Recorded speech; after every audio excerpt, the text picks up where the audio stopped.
not often the United States chief diplomat and the Australian Prime Minister take a stroll through Melbourne streets, but that's exactly what Hillary Clinton and Julia Gillard did on their way to lunch at Federation Square.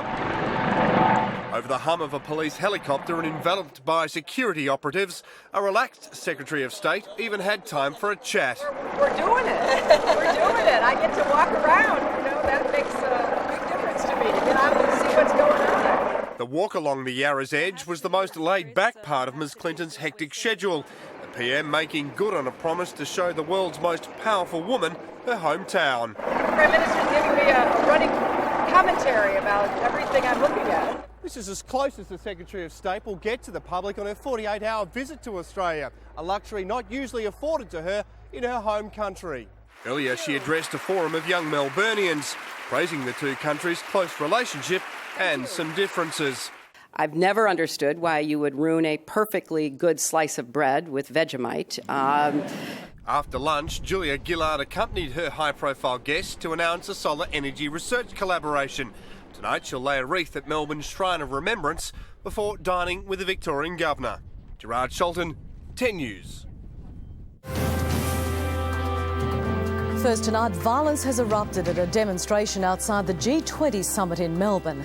Anti-globalisation protesters attacking police, destroying vehicles and kicking officers' horses. 10's Alan Rascal joins us now live from Melbourne. Alan, police have been injured and I understand one of our own reporters is among the casualties. That's right, Tracy. Reporting colleague Gerard Scholten was working alongside all the other media when he was viciously bashed by demonstrators, the protesters calling out, "Get the media." It was one of just many confrontations at all roads leading to the Grand Hyatt here in Melbourne, which is hosting the G20 summit. I've seen police bashed and pelted with a whole host of projectiles, their vehicles attacked. I've even seen barricades picked up and tossed around like matchsticks. Let's have a look now at just how the day of violence unfolded. It was as violent as it was predictable.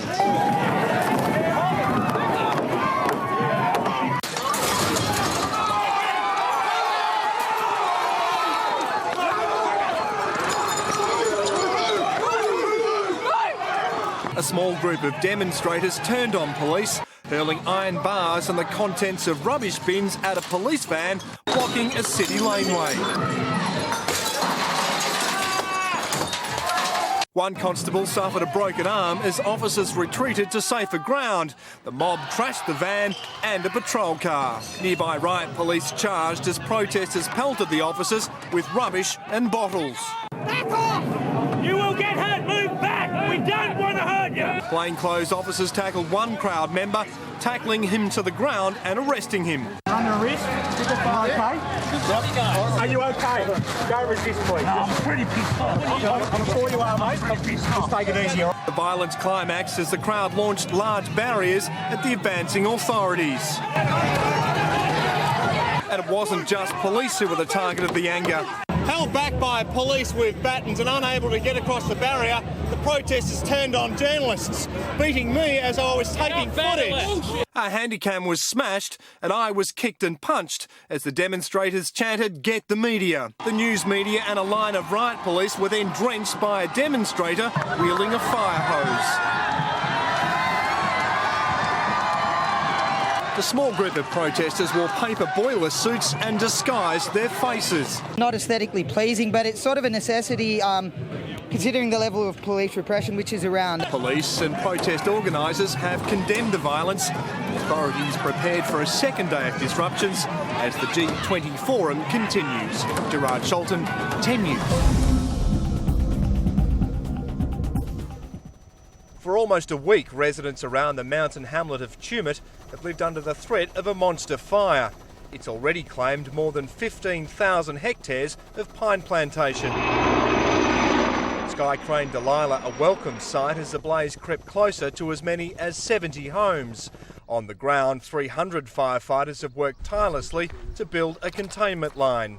David Whiting hasn't slept for 3 days as he battles to stop fire engulfing his bush shack. I've been evacuated twice. As you've seen, it's mostly around the property. I don't know, I'm just sick of it. I want it to go away. And while the waiting game has been agonising, it's given residents plenty of time to prepare. So they've done a remarkable amount of work and they've really prepared for the worst case scenario, and hopefully the worst case scenario may not come. All morning these aircraft have been water bombing the forest behind me, making most of the milder conditions before a predicted wind change later today. By late afternoon, the menacing weather still hadn't materialised, ensuring yet another sleepless night. Gerard Scholten, 10 News.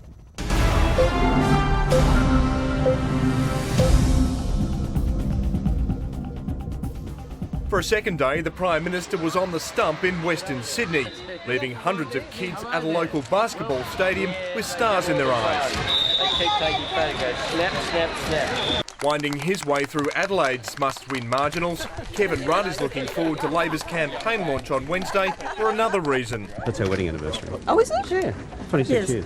It's also the second anniversary of work choices passing through Parliament. It just ain't right. It's not decent. It's just not decent. Labor launched a full-court press, leaping on figures showing half of all workplace agreements had not passed the fairness test, and another 140,000 are yet to be examined. These laws don't belong in Australia. We're better than that. We're decent people. The Prime Minister rebounding with his figures, claiming just 5% of agreements have been rejected. The rest are still being processed. If an agreement is lodged and the authority writes back for more information, that doesn't represent rejection. Mr Howard says soaring jobs growth and company profits defy Labor's claims the work choice reforms have hurt working families. And he's continued to hammer his message, Kevin Rudd can't be trusted to pull the purse strings. He leads a party that has a track record of not being able to manage the economy either at a state or a federal level. A shot the government hopes will hit nothing but net. Taking no chances, heavily kitted up federal police escort Sonny Airways to court, one of 4 men arrested in a series of raids across Melbourne. Police claim they thwarted a deadly terrorist plot. Well, potentially this would have been, if it had been able to be carried out, the most serious terrorist attack on Australian soil. As Melbourne slept around 4:30 this morning, more than 400 Victoria, New South Wales and federal police swooped on 19 properties, mostly in the northern suburbs, including Carlton, Glenroy and Meadow Heights. Forensic teams spent the day combing through the homes, seizing cars and dozens of other items for forensic testing. Police allege the suspects had planned to storm Sydney's Holsworthy military base with automatic weapons in a brazen attempt to avenge Australian armed forces' involvement in Iraq and Afghanistan. So the planning indicated the alleged offenders were prepared to inflict a sustained attack on military personnel until they themselves were killed. Police claim the men are members of Al-Shabaab, a terrorist group using suicide bombers and jihadists to fight an Islamic insurgency in Somalia.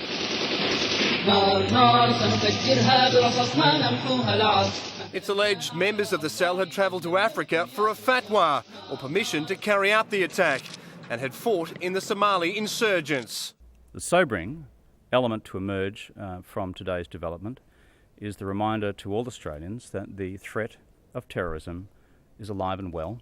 The fact that this effort was so well coordinated today, I think, has ensured that our state and our nation will be safe from terrorism activity. Amid the success, there's also evidence of friction between Victoria Police and the AFP. An angry Chief Commissioner claims his officers were put in danger by a deal between the Federal Police and the Australian newspaper. I am concerned that despite those negotiations, copies of that paper, I'm told, were available on the streets here in Melbourne at 1:30 a.m. this morning, well before the warrants were actually executed. The paper denies it jeopardised the operation, the story only appearing in its late edition, published after the raids had begun. Gerard Scholten, 10 News. As saturating as it was Sutton, punters unlucky enough to be stranded on the lawns took cover in the unlikeliest of places. Some took the downpour in their stride. Thousands of complete strangers cosied up under whatever shelter they could find. No rain here, mate. Beautiful. No rain. Satin and chiffon soaked as elegance was washed away on what is supposed to be Flemington's time to shine. Spending Cup Day on Flemington's lawns is a tradition as old as the Great Race itself, one that's endured 150 years of Melbourne's fickle weather. Some were determined to defy the elements at any cost.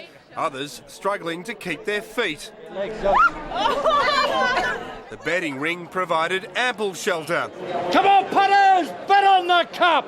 Much to the bookies' delight, the members managed to stay dry, yet well lubricated. Yay! When the rain did stay away, there was the occasional horse race to thrill the crowd.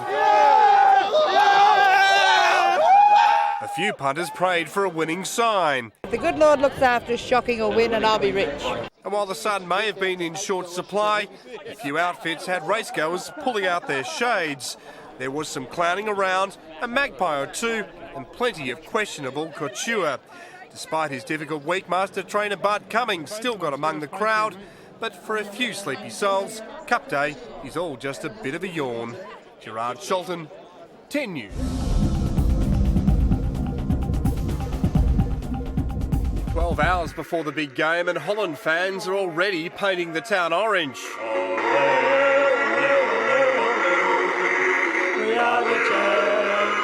Supporters of the team they call Ons Oranje, hoping for a Dutch delight come dawn tomorrow. They call it hartstikke gek. It means they're absolutely crazy. Crazy and all in orange. Former Dutch international John van 't Schip sat on the Netherlands bench at the last World Cup as assistant coach of the national team. He's confident the Oranje can tame the raging Spanish bull. I think they maybe play a little bit more safe, but I think they still can play a beautiful game. Spain supporters have other ideas. Spain's going to win. Yeah, it's for sure. In Spain, a temporary ceasefire was called for a wedding between Dutch hounds and his Spanish bride Maria. In Johannesburg, preparations for the world's most watched single television event are well underway. More than 1 billion people are expected to tune in. Tenor Andre Bocelli and pop star Shakira will keep the crowd entertained until the first whistle. I've become a football fanatic now, so... Neither nation has ever won the World Cup. For one of them, a fairy tale awaits. Gerard Scholten, Herb, Holland, Herb, 10 News.